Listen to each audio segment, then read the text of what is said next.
হজরত আদম আলাইসাল্লামের ইন্তেকালের দিন সকালে কি ঘটেছিল? আদম আলাইসাল্লামের কাছে ফেরেশতা জিব্রাইল আলাইসাল্লাম এবং মালাকুল মউত এসে কি বলেছিলেন? তার গোসল, কাফন এবং জানাজা কিভাবে হয়েছিল? হজরত আদম আলাইসাল্লাম ছিলেন আমাদের আদি পিতা। তিনি অনেক বছর বেঁচে ছিলেন। তার বয়স যখন 1000 বছর হলো, কোনো কোনো বর্ণনার মতে তার বয়স যখন 950 বছর হলো, তখন তিনি শারীরিকভাবে দুর্বলতা অনুভব করলেন। তার শরীরে অনেক ধরনের রোগ দেখা দিল। একদিন তার বেহেশতের মেয়াফল খাওয়ার খুব ইচ্ছা হলো। তিনি তার সন্তানদেরকে ডেকে মেয়াফল সংরক্ষণের আদেশ দিলেন। তার সকল সন্তান মেয়াফল সংরক্ষণ করার জন্য বাড়ি থেকে বের হয়ে গেল। শুধুমাত্র হজরত শীষ আলাইসাল্লাম পিতার সেবা যত্ন করার জন্য থেকে গেল। অনেকদিন অতিবাহিত হওয়ার পরেও তারা কেউ যখন ফেরত আসলো না, তখন আদম আলাইসাল্লাম শীষ আলাইসাল্লামকে বললেন, তোমার ভাইয়েরা হয়তো কোথাও মেয়াফল খুঁজে পায়নি, তাই তারা ফিরে আসতে পারছে না। আর তারা কেউ আল্লাহ তাআলার ইবাদতও করে না, তাই আল্লাহ তাআলার কাছে মেয়াফল পাওয়ার জন্য সাহায্য চাচ্ছে না। তুমি অমুক পাহাড়ের চূড়ায় উঠে আল্লাহ তাআলার কাছে মেয়া চেয়ে নাও, আল্লাহ তোমাকে সাহায্য করবেন। তখন শীষ আলাইসাল্লাম বলেন, নিশ্চয়ই আল্লাহ তাআলার দরবারে আমার চেয়ে আপনার মর্যাদা অনেক বেশি। তাহলে আপনি আল্লাহর কাছে মেয়া প্রার্থনা করলে অবশ্যই তিনি তা কবুল করবেন। আদম আলাইসাল্লাম বললেন, আমি বেহেশতে থাকার সময় আল্লাহ তাআলার আদেশ না শুনে গন্ধম খেয়ে অনেক বড় পাপ করেছি, যার জন্য আমি অনেক বেশি লজ্জিত বোধ করছি। তাই আমি আমার নিজের জন্য কিভাবে আল্লাহ তাআলার কাছে মেয়াফল চাইব? কিন্তু তুমি আল্লাহ তাআলার কাছে অনেক বেশি পবিত্র এবং নিষ্পাপ, আর আমার সকল সন্তানদের মধ্যে তুমি সবচেয়ে উত্তম। নিশ্চয়ই আল্লাহ তাআলা তোমার চাওয়া পূর্ণ করবেন। তখন শীষ আলাইসাল্লাম তার পিতার দেওয়া বর্ণিত পাহাড়ের চূড়ায় গিয়ে উক্ত মেয়াফলের জন্য প্রার্থনা শুরু করলেন। আল্লাহ তাআলা তার প্রার্থনা কবুল করে নিলেন। হজরত জিব্রাইল আলাইসাল্লামকে নির্দেশ দিলেন যেন তিনি বেহেশতের সর্ব উত্তম নিয়ামতকে সোনার খাঁচায় ভরে জুরি খচিত ডাকনা দিয়ে ডেকে সবচেয়ে রূপসী হুরের মাথায় তুলে তাকে আদমের কাছে পাঠিয়ে দাও। আদম আলাইসাল্লামের শরীর দিন দিন আরো বেশি দুর্বল হয়ে যাচ্ছিল। তার জীবনের শেষ সময় এসে গিয়েছিল। একদিন তিনি তার সর্ব উত্তম পুত্র শীষ আলাইসাল্লামকে ডেকে বললেন, হে আমার পুত্র, মনে হয় খুব শীঘ্রই আমি পৃথিবী থেকে বিদায় নিব। তাই তুমি আমার সকল সন্তানদের যে যেখানেই থাকুক না কেন সকলকে সংবাদ দিয়ে আমার সামনে হাজির করো। আমি তাদেরকে আমার সর্বশেষ নসিহত করে যেতে চাই। শীষ আলাইসাল্লামের ডাকে সাড়া দিয়ে সকল সন্তানেরা তাদের পিতা আদম আলাইসাল্লামের কাছে শিহরে উপস্থিত হলো। তিনি সকলকে উদ্দেশ্য করে বললেন, আমি হয়তো খুব শীঘ্রই তোমাদের মাঝ থেকে বিদায় নিব, তাই তোমাদের কিছু উপদেশ দিয়ে যাচ্ছি। তোমরা সবাই আল্লাহ তাআলার আদেশ মেনে চলবে। তোমরা পরস্পরের মধ্যে ঝগড়া করবে না, একে অন্যের সাথে মিলেমিশে চলাফেরা করবে। একজনের বিপদে অন্যজন এগিয়ে আসবে এবং সকলে পরামর্শ করে সে বিপদের মোকাবেলা করবে। তোমরা শীষ আলাইসাল্লামের পরামর্শ অত্যন্ত মন দিয়ে শুনবে এবং মন দিয়ে মেনে চলার চেষ্টা করবে। তোমরা অবশ্যই মনে রাখবে, শীষ আলাইসাল্লাম আল্লাহর প্রিয় একজন বান্দা। আমি তাকে আমার স্থানে অভিষিক্ত করে যাচ্ছি, কারণ সে তোমাদের থেকে শিক্ষায়, জ্ঞানে, বুদ্ধিতে সেরা। আদম আলাইসাল্লামের সকল সন্তানেরা তার কথা এক বাক্যে মেনে নিল এবং সকলেই তার আদেশ পালনের প্রতিশ্রুতি দিল। এরপর তিনি শীষ আলাইসাল্লামকে ডেকে বললেন, হে আমার প্রিয় পুত্র, এই পৃথিবীতে তোমরা যে কোনো সময় পা পিছলে যেতে পারো। ইবলিস তোমাদের সবসময় পথভ্রষ্ট করে দেওয়ার চেষ্টা করছে, কখনো তাকে তোমার উপর বশবর্তী হতে দিবে না। তোমার সন্তানদেরকেও সাবধান করে রাখবে, তাদের বারবার নসিহত করবে যেন তারা পাপ থেকে বিরত থাকে। আমি তোমাদের সকলের জন্য মহান আল্লাহ তাআলার কাছে দোয়া করছি। এরপর তিনি তার পুত্র শীষ আলাইসাল্লামকে খেলাফত দান করলেন। এর মাঝেই হজরত জিব্রাইল আলাইসাল্লাম এবং মালাকুল মউত এসে হাজির হলেন। আদম আলাইসাল্লাম মালাকুল মউতকে দেখেই বুঝলেন তিনি আর খুব অল্প সময়ের জন্য বেঁচে আছেন। তিনি ফেরেশতাদের যথেষ্ট সম্মান দিলেন। এই সময় আদম আলাইসাল্লামের পাশে বসে বিবি হাওয়া ও শীষ আলাইসাল্লাম তার সেবা যত্ন করছিলেন। তিনি তার বিবি ও পুত্রকে বাহিরে গিয়ে বসতে বললেন। তিনি আরও জানালেন তিনি তার অতিথিদের সাথে কিছু কথা বলতে চান। বিবি হাওয়া ও শীষ আলাইসাল্লাম বাহিরে চলে গেল। তখন মালাকুল মউত আজরাইল আলাইসাল্লাম বললেন, হে মানব জাতির পিতা আদম, আপনি হয়তো বুঝেই গিয়েছেন আমি কেন এসেছি। আমি বেশিক্ষণ এখানে উপস্থিত থাকতে পারবো না। যান কবজ করে নিয়ে যেতে আল্লাহ তাআলা আমাকে আদেশ করেছেন। এখন আপনি অনুমতি দিলে আমি আমার কাজ শুরু করতে পারি। আদম আলাইসাল্লাম তখন বললেন, আমি আমার প্রভুর কাছে যেতে সর্বদাই প্রস্তুত আছি, আপনি আপনার দায়িত্ব পালন করুন। আজরাইল আলাইসাল্লাম যখন যান কবজ করার জন্য উপবিষ্ট হলেন, তখন জিব্রাইল আলাইসাল্লাম আজরাইলকে বললেন, আপনি অত্যন্ত যত্ন সহকারে আদম আলাইহিসসালামের জান কবজ করুন। আল্লাহ তাকে নিজ হাতে বানিয়েছেন, তাই তার যেন কোনো কষ্ট না হয়। আজরাইল আলাইহিসসালাম যত্ন সহকারে জান কবজ করলেন। আদম আলাইহিসসালাম ধীরে সহজেই মৃত্যুর কুলে ডলে পড়লেন। তিনি চিরনিদ্রায় শায়িত হলেন এবং তার মহান প্রভু আল্লাহ তাআলার কাছে চলে গেলেন। ইন্না লিল্লাহি ওয়া ইন্না ইলাইহি রাজিউন। সেই দিন ছিল শুক্রবার। আদম আলাইহিসসালামের মৃত্যুতে তার 40,000 বংশধর সকলেই শোকাহত হয়ে পড়লেন, কেননা এই মৃত্যুর পূর্বে শুধু হাবিলের মৃত্যু তারা দেখেছিল। তারপর আবার অনেকে সেই মৃত্যু দেখেনি, তখন অনেকেই জন্ম হয়নি। আর হাবিলের মৃত্যু হয়েছিল কাবিলের হাতে, তা সকলের আড়ালে। আর আদম আলাইহিসসালামের মৃত্যু হয়েছে সকলের চোখের সামনেই। এত মানুষ একসাথে সুখাবিত হয়ে উঠলেন, তাদের সাথে যেন আকাশ বাতাসেরও সুখে ছায়া নেমে এলো। বিবি হাওয়া আলাইহিসসালামের বিলাপ্রত কান্নাতে ফেরেশতাদেরকেও বিস্মিত করে তুলল। তিনি বিলাপ্রত কণ্ঠে বলতে থাকলেন, হে আমার প্রিয়, আমি আপনার সাথে বেহেশতে একসাথে ছিলাম, সেভাবে দুনিয়াতে সুখে দুঃখে একসাথে ছিলাম। আপনি কখনো আমাকে একা রেখে পরিত্যাগ করেননি, তাহলে আজ কেন আপনি আমাকে একা রেখে চলে গেলেন? আমি এখন কার নিকট আমার দুঃখ সুখের কথা বলবো? কে আমাকে সান্ত্বনা দিবে?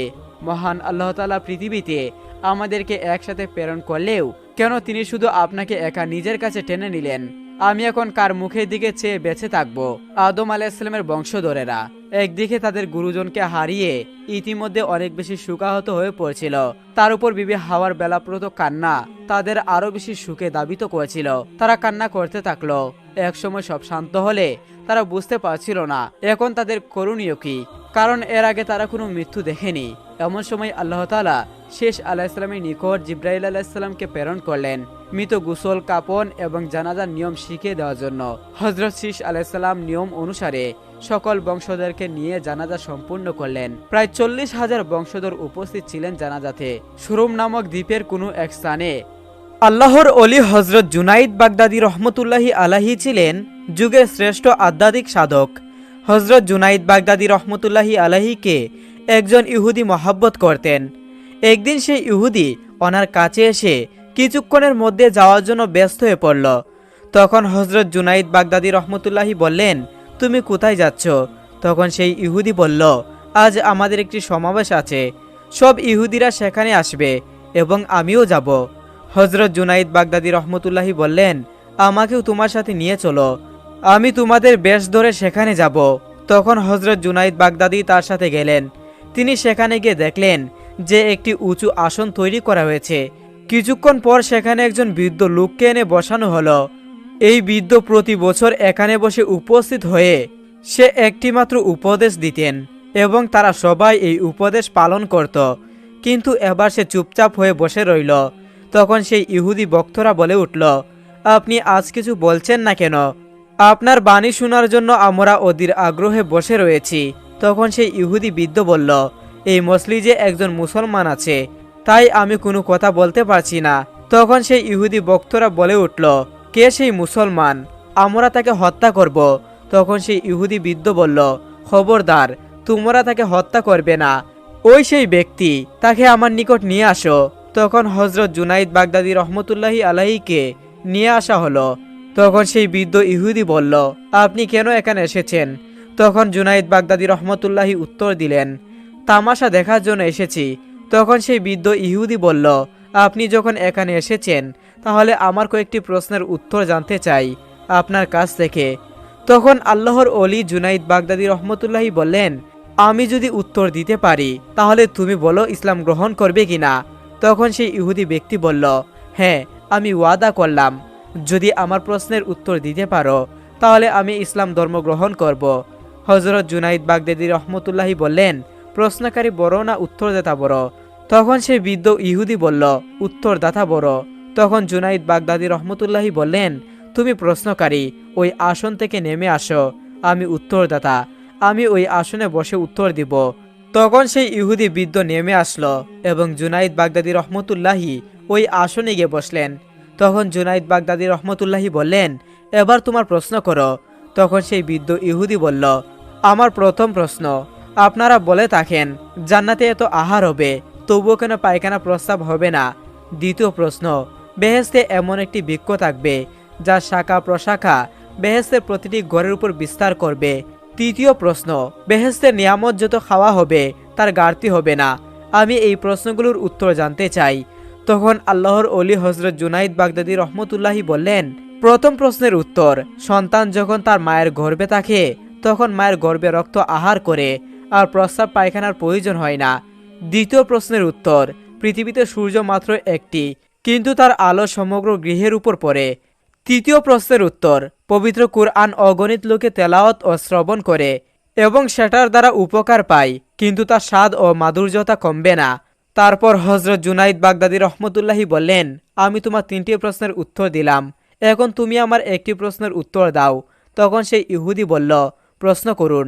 আল্লাহর ওলি হজরত জুনাইদ বাগদাদি রহমতুল্লাহি বললেন, বেহেস্তের দরজার উপর কি লেখা রয়েছে? ইহুদি বৃদ্ধ এই কথা শুনে চুপ হয়ে রইল।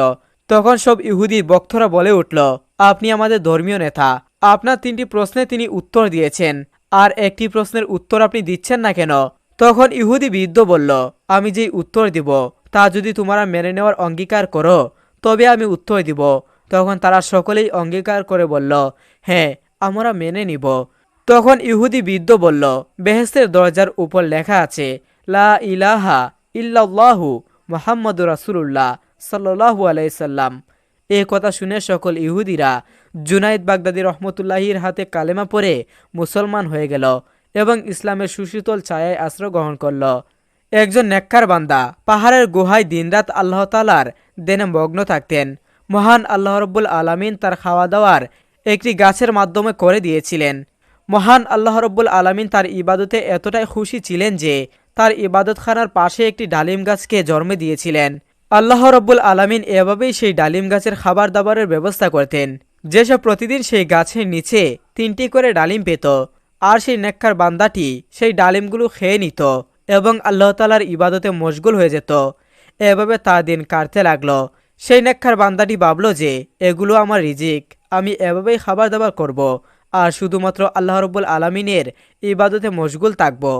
একদিন আল্লাহ রব্বুল আলামিন তার পরীক্ষা নিতে শুরু করলেন, কেননা যারা আল্লাহ রব্বুল আলামিনের নেক বান্দা হয়ে থাকেন, যারা আল্লাহ রব্বুল আলামিনের ইবাদত করে থাকেন, আল্লাহ তাআলা তাদেরকে পরীক্ষা নিয়ে থাকেন।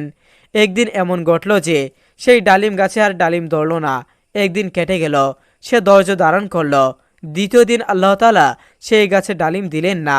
তখন সেই নেককার বান্দাটি ধৈর্য ধরল। তৃতীয় দিনেও তার সঙ্গে এমনটাই ঘটল। মহান আল্লাহ রব্বুল আলামিন তার থেকে ডালিমের নিয়ামতকে বঞ্চিত রাখলেন, কেননা তার প্রভু তার পরীক্ষা নিচ্ছিলেন যে আমার বান্দা আমার উপর কতটা ভরসা রাখে। সে আমার কাছে চাই না অন্যজনের কাছে গিয়ে চাইতে শুরু করে। আর তখন সেই ব্যক্তি অনেকটা ক্ষুধার্ত হয়ে পড়েছিল আর সে অনেক ভয় পেতে শুরু করলো। সে আল্লাহ তাআলার কাছে না চেয়ে লোকদের কাছে চাওয়ার জন্য বেরিয়ে পড়ল। যখন সে তার ইবাদতের জায়গা থেকে বেরিয়ে আসলো তখন সে একটি বাড়ি দেখতে পেল। সেই বাড়ি একজন মুসলমান ছিল, কিন্তু সেই মুসলমান ছিল একজন চোর। আল্লাহ তাআলা তো দূরের কথা, সে আল্লাহ তাআলার বান্দাদেরকেও পছন্দ করত না, অর্থাৎ তাদের জিনিসপত্র চুরি করত। সে শুধু নামমাত্র মুসলমান ছিল, তার ভিতরে এমন কোনো আমল ছিল না যার জন্য তাকে ভালো মুসলমান বলা যেতে পারে। যাই হোক, সেই নেককার বান্দাটি ভাবল, আমি সেই মুসলমানের বাড়িতে গিয়ে খাবার চাই, কিন্তু বাদ দেই, চুর হয়েছে তাতে কি হয়েছে? এ সময় তো আমি অনেক ক্ষুধার্ত, আর এ সময় আমাকে সে সাহায্য করতেই পারে, কেননা এছাড়া আশেপাশে অন্য কোনো বাড়িঘর নেই। তাই এই কথা চিন্তা করে সেই নেককার ব্যক্তি তার ঘরের দরজায় গেল আর গিয়ে আওয়াজ দিল। চোর তখন দরজা খুলে জিজ্ঞাসা করল, তুমি কে? কোথায় থেকে এসেছো? তোমার কি প্রয়োজন? তখন সেই নেককার ব্যক্তি বলতে লাগলো, সামনে যে পাহাড়ের গুহাটি রয়েছে, আমি সেখানে থেকে আল্লাহ রাব্বুল আলামিনের ইবাদত করি। অনেক দিন ধরে আমি সেখানেই থাকছি। আল্লাহ তাআলা আমার জন্য সেখানে ডালিমের গাছ সৃষ্টি করে দিয়েছেন, আর সেই ডালিম গাছ থেকে ডালিম খেয়ে আমি আমার পেট ভরতাম। কিন্তু 3 দিন ধরে সেই ডালিম গাছে আর ডালিম ধরছে না, তাই আমি ক্ষুধায় কাতর হয়ে গেছি। তখন ভাবলাম যে তুমি আমাকে সাহায্য করতে পারো, কেননা আমি অনেক ক্ষুধা অনুভব করছি। যদি খাবার কিছু থাকে তাহলে তুমি আমাকে দিয়ে দাও, আমি অনেক ক্ষুধার্ত। তার কথা শুনে চোরের মনের মধ্যে না জানে কি খেয়াল আসলো। সে বলতে শুরু করলো, আমি আমার কুকুরের জন্য 4টি রুটি রেখেছি, যদি তুমি সেগুলো খেতে চাও তাহলে বলো, আমি তোমাকে সেগুলো দিতে পারি। তখন সেই নেককার ব্যক্তিটি এতটাই ক্ষুধার্ত ছিল যে সে বলল, হ্যাঁ নিয়ে আসো, আমি সেগুলো খেয়ে নিব। তখন চোর তাকে সেই রুটিগুলো দিল এবং নেককার বান্দা সেখান থেকে বাহিরে যেতে লাগলেন। ইতিমধ্যে চোরের কুকুরটি আবিদের উপর চিৎকার করল। তখন নেককার বান্দাটি চিন্তা করল, হয়তো আমি তার রুটি নিয়ে নিয়েছি, এর জন্য সে আমার উপর ক্ষুধান্বিত হয়েছে। তাই তখন সেই নেককার ব্যক্তিটি একটি রুটি কুকুরকে দিয়ে দিল। একটি রুটি খেয়ে কুকুর আবার ঘেউ ঘেউ শুরু করতে লাগলো। তখন সে দ্বিতীয় রুটিটি কুকুরকে দিয়ে দিল। দ্বিতীয় রুটিটি খাওয়ার পরেও কুকুরটি ঘেউ ঘেউ করতে লাগলো। এখন সে তার তৃতীয় রুটিটিকে কুকুরকে দিয়ে দিল। যখন কুকুরটি তৃতীয় রুটি খেয়ে ফেলল, তখন সে আবার ঘেউ ঘেউ শুরু করলো। সেই নেককার ব্যক্তিটি ভাবতে শুরু করলো, যদি আমি এই রুটিটি দিয়ে দেই তাহলে আমি কি খাবো। তখন সেই আবেদ ব্যক্তিটি রেগে গিয়ে সেই কুকুরকে বলতে লাগলো, তুমি এতটাই বেশরম ও লোভী যে আমি তোমার মালিকের কাছে এই রুটিগুলো ভিক্ষা চেয়ে নিয়ে নিয়েছি। তুমি আমাকে রুটিগুলো খেতে দিচ্ছ না, বরং তুমি 3টি রুটি পূর্বে খেয়ে নিয়েছ, আর এখন যে চতুর্থ রুটিটি বেঁচে আছে এটি তো কমপক্ষে আমাকে খেতে দাও। তখন আল্লাহ তাআলা সেই কুকুরের কথা বলার ক্ষমতা দান করলেন। তখন সেই কুকুরটি মানুষের মতো বলতে শুরু করলো, হে মানুষ, তুমি এতটাই ইবাদতকারী, আল্লাহ তাআলার একজন নেক বান্দা, আল্লাহ তাআলার ইবাদতকারী। আল্লাহ তাআলা তোমাকে উপহার স্বরূপ একটি ডালিম গাছ দান করেছেন। তোমাকে কখনো ক্ষুধার্ত রাখেন না, বরং আল্লাহ তাআলা তোমাকে জান্নাতি ফল ডালিম খাওয়িয়েছেন। তুমি আল্লাহ তাআলার সঙ্গে কি এমন দফাদরি করলে? তুমি আমাকে বলো যে আমি বেশরম লোভী, কিন্তু আমি এতটাই বিশ্বস্ত যে আমি সেই রুটিটি চেয়েছি যেটা আমার মালিক আমার জন্য রেখেছিল। তুমি তো আল্লাহ তাআলার ইবাদতকারী, তোমার যে তাওয়াক্কুল ছিল না, তুমি মানুষের কাছে চেয়ে নেওয়ার জন্য বেরিয়ে পড়েছ, আর একজন চোর তোমাকে সাহায্য করলো, তুমি তার রুটিটি খেয়ে রাজি হয়ে গেলে। তুমি কি 3 দিনের ক্ষুধার্ত সহ্য করতে পারলে না? তোমার রব কি তোমাকে ক্ষুধার্ত রাখতো? সে তো তোমার পরীক্ষা নিচ্ছিল। আমি তো একটি পশু, কিন্তু তুমি তো একজন মানুষ। তোমার বর্ষা কি করে তোমার রব থেকে সরে গেল? তুমি কি আল্লাহ তাআলার কাছে চাইতে পারতে না? আল্লাহ তাআলার কাছে দোয়া করতে পারতে না? কিন্তু না, তুমি একজন মানুষের কাছে সাহায্য চাইতে আসলে, আর এমন একজন মানুষের কাছে চাইতে এলে যে তোমার রবকে মানে না। এ সকল কথাগুলো শোনা মাত্রই সেই নেককার ব্যক্তিটি অজরের নয়নে কান্না শুরু করে দিল। সে আবারও তার পাহাড়ের গুহায় ফিরে গেল আর আল্লাহ তাআলার দরবারে সেজদায় পড়ে গেল আর কান্না করতে করতে মাফ চাইতে লাগলো, এ আল্লাহ, আপনি আমাকে ক্ষমা করে দিন, আমার ভুলগুলোকে মাফ করে দিন। হে আমার আল্লাহ, আমি এটা ভাবিনি আপনি আমাকে এই নির্জন জায়গাতে কিভাবে খাবার দাবার দিলেন। কোনো মানুষ এখন পর্যন্ত আমাকে সাহায্য করেনি। আমি যা কিছু পাচ্ছিলাম তা আমাকে আপনি দিচ্ছিলেন। কি করে আমার ঈমান এত ছোট হয়ে গেল? হে আমার রব, আপনি আমার পরীক্ষা নিয়েছিলেন আর আমি আপনার পরীক্ষায় পাশ করতে পারিনি, কিন্তু আমি আমার সত্য মনে তওবা করছি, আমি আপনার কাছে ক্ষমা প্রার্থনা করছি। হে আল্লাহ রাব্বুল আলামিন, আপনি আমাকে মাফ করে দিন, আপনি তো পরম দয়ালু ও রহমানুর রাহিম।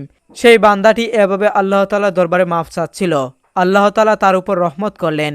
সেই গাছে আবারও ডালিম ফল ধরতে শুরু করলো। বড়পীর আব্দুল কাদির জিলানী রহমতুল্লাহি আলাইহির ছোটবেলার একটি ঘটনা। একদা তিনি এক কাফেলার সাথে বাগদাদ গমন করেছিলেন। প্রতিমধ্যে সন্ধ্যা গনিয়ে আসার কারণে তারা এক জায়গায় রাত্রি যাপনের সিদ্ধান্ত নিল। রাত্রি যাপনের আয়োজনে সকলেই ব্যস্ত। এমন সময় একদল ডাকাত এসে তাদের উপর হামলা চালিয়ে সব মালামাল লুণ্ঠন করে নিল। ডাকাত দলের লুণ্ঠন যখন শেষ হলো, তখন একজন ডাকাত বালক আব্দুল কাদিরকে লক্ষ্য করে বলল, এই ছেলে, তোমার নিকট কিছু আছে কি? বালক আব্দুল কাদির জিলানী রহমতুল্লাহি অকণ্ঠ চিত্রে জবাব দিলেন, হ্যাঁ আছে। জবাব শুনে ডাকাত মনে করল ছেলেটি হয়তো আমার সাথে টাটকা করছে, কারণ তার নিকট কিছু থাকলেই তো দেখা যেত। তাই সে আবারও বলল, তোমার নিকট কি আছে এবং তা কোথায় আছে বলো। তিনি বললেন, আমার নিকট 40টি স্বর্ণমুদ্রা আছে এবং তা আমার সাথেই আছে। ডাকাতটি অনেক খোঁজাখুঁজির পরেও তার নিকট কোনো স্বর্ণ